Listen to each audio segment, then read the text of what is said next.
Fala turma, tudo bem com vocês? Começando mais um episódio do quadro Encher a Carteira no Exterior. Um quadro onde, ao vivo, na prática, há quase 2 anos, eu venho ensinando você como é que monta uma carteira de renda variável focada em ativos no exterior. Desde o começo de abrir contas, enviar dólares, fazer toda a conversão e principalmente escolher, selecionar e fazer a manutenção de uma boa carteira de investimentos.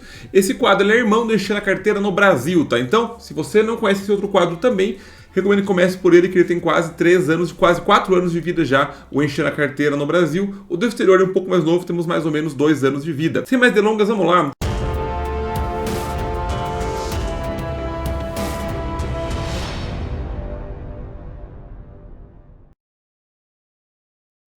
Como que está distribuída a nossa carteira, tá? Quase 1/3 em cada tipo de ativo, um pouquinho mais concentrado em estoques, 35% em estoques, dos quais nossa maior posição acaba sendo Amazon, Visa, Meta, antigo Facebook, Google e Intel, focada em tecnologia. A parte dos REITs, que são os primos dos fundos imobiliários no Brasil, DLR, que é a parte de data center, AMT de antenas, STEG de logística, PSA de self-storage, também distribuído também, e nossas ETFs, que são os pacotes de empresas que a gente contrata.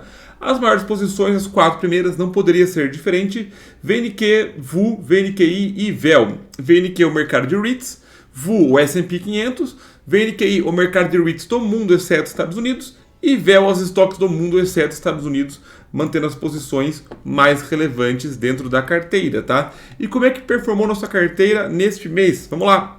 Nesse novo comparativo aqui, a gente tem que o S&P 500, tá? Desde o último, que a gente começou de fato a fazer os nossos aportes até hoje, ele valorizou 8,6%, tá? A nossa carteira está com uma rentabilidade absoluta de 3,1%.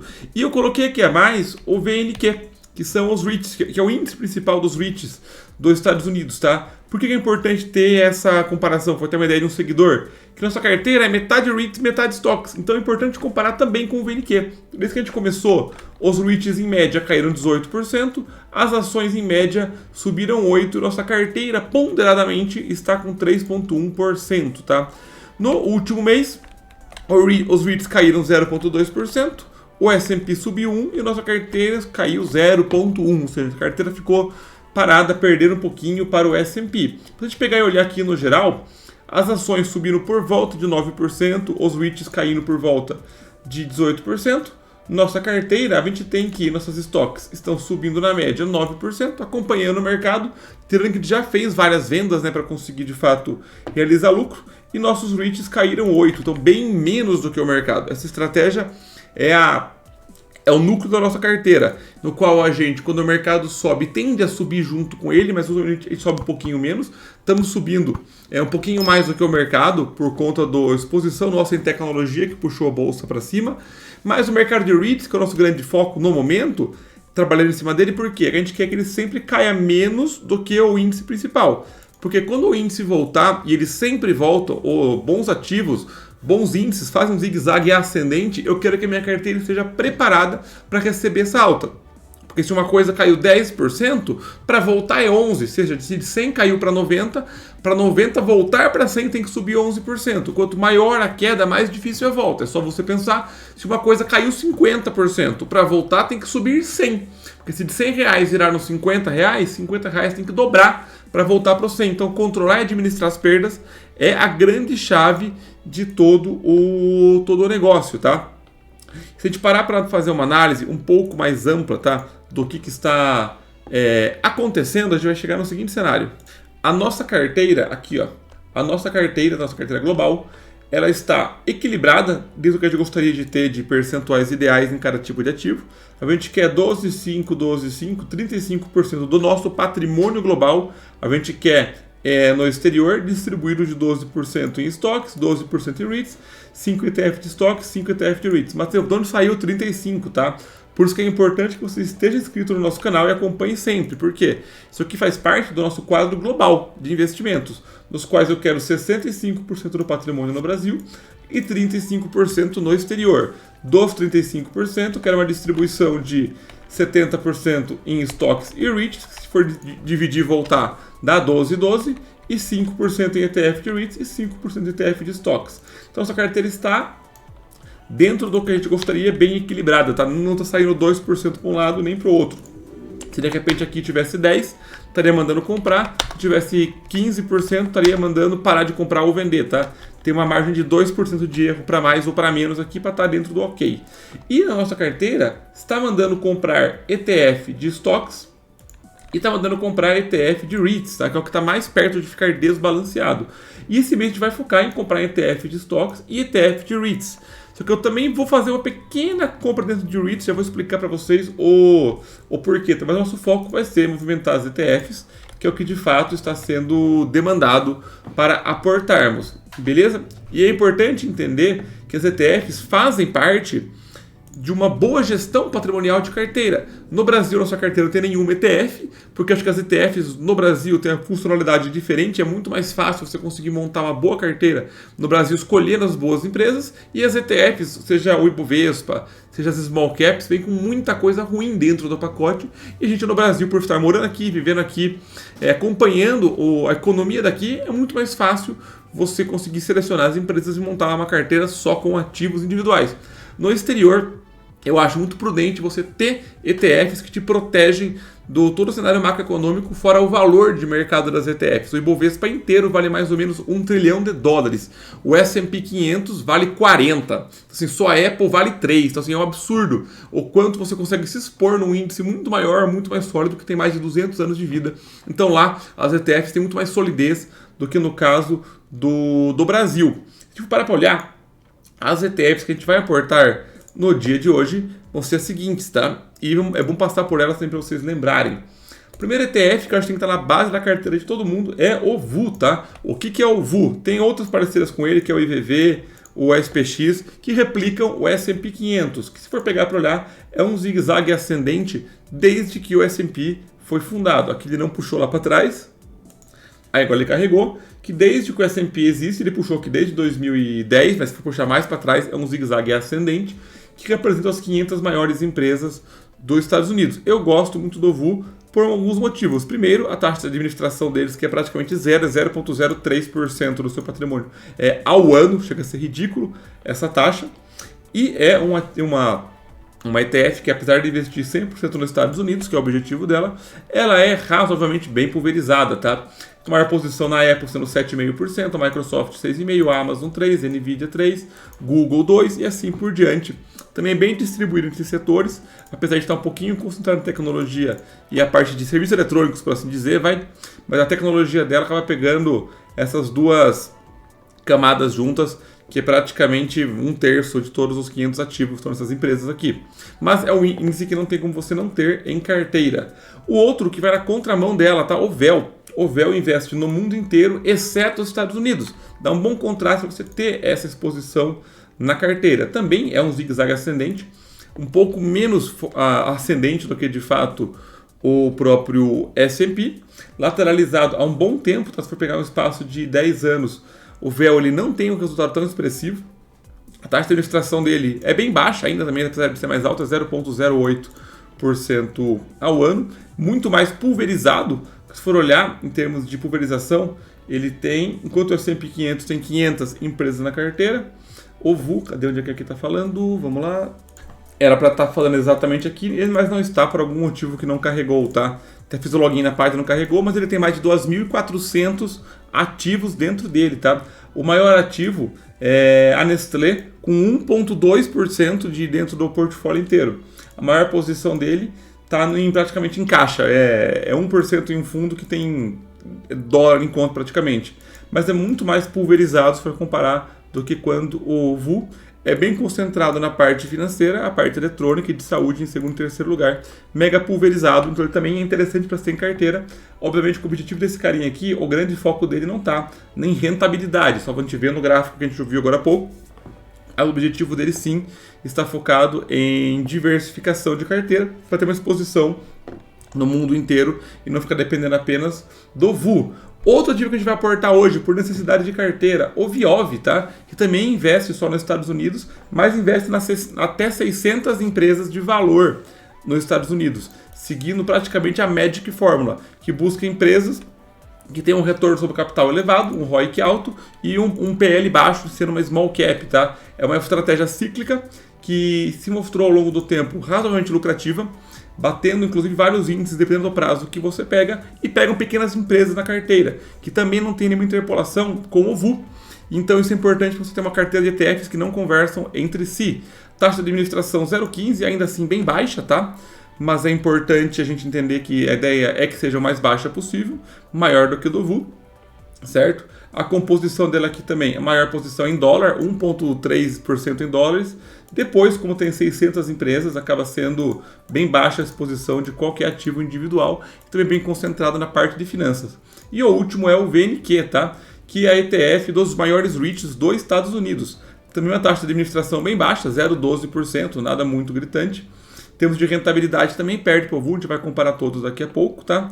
Mas a composição dele também é bem pulverizada, não tanto quanto eu gostaria em ativos individuais, tá? Não sendo fundos da vanguarda. O maior de todos é o Prologis e a American Tower, ficam trocando de lugar esses dois carinhas aqui. Os dois maiores REITs que existem no mundo, Prologis 7,5% da carteira, American Tower 5,8%, Equinix 4,9%, Crown Castle 3%, PSA 3%. Se vocês estão reparando, nossa carteira tem uma correlação bem alta com esse índice aqui, porque de fato os REITs que são muito grandes acabam por ser bons REITs, e você ter uma exposição nesses ativos aqui de maneira ponderada, automática pelos REITs, pelo próprio ETF, tem bastante sentido. Se a gente for pegar e olhar o comparativo da rentabilidade desses 4 ETFs no último ano, a gente viu que no último ano quem teve mais rentabilidade foi o S&P 500, o VU com 16%, em segundo lugar o VEL com 14% valorização do mundo, em terceiro lugar o VIOV das pequenas empresas, e só em prejuízo temos o VNQ com menos 5%. Se for pegar e olhar os últimos 5 anos de comparação, a gente vai ver que quem desponta absurdamente é o VU, o S&P 500 com 67%, o VEL com 20% em segundo lugar, e VIOV e VNQ empatados lá atrás. Se for pegar o tempo máximo, que ele pega aqui 12 anos, se eu não me engano, a gente vê que de novo o grande campeão acaba sendo o VU com 400%, segundo colocado o VIOV das pequenas empresas com 281%, terceiro colocado o VNQ com 270% e na lanterninha o VEL, que é a ETF do mundo, menos Estados Unidos, com 64%, que realmente mostra que é mais defensivo. Uma outra coisa importante de você analisar é o seguinte, por que esse conjunto de ETFs ele é importante? Por causa disso daqui, ó. Eu quero ETFs que não tenham uma interpolação muito grande entre si, a gente já conversou sobre isso. Se eu pegar, por exemplo, o VU, que pega o S&P 500, e o QQQ, que pega as 100 maiores empresas da Nasdaq, que são tecnologia, tem uma interpolação de 43%, ou seja, 43% do VU é igual ao QQQ. Se você pegasse os dois, você estaria pegando 43% a mesma coisa, a mesma carteira. Por exemplo, aqui é legal de enxergar. A Apple tem um peso no VU de 7% e a Apple tem um peso no QQQ de 10,7%. Ou seja, 7% aqui já é igual, perdão, 6,9% já é igual. A Microsoft pesa 6,6% no VU e 9,6% no QQQ. A interpolação é sempre o menor dos dois, né?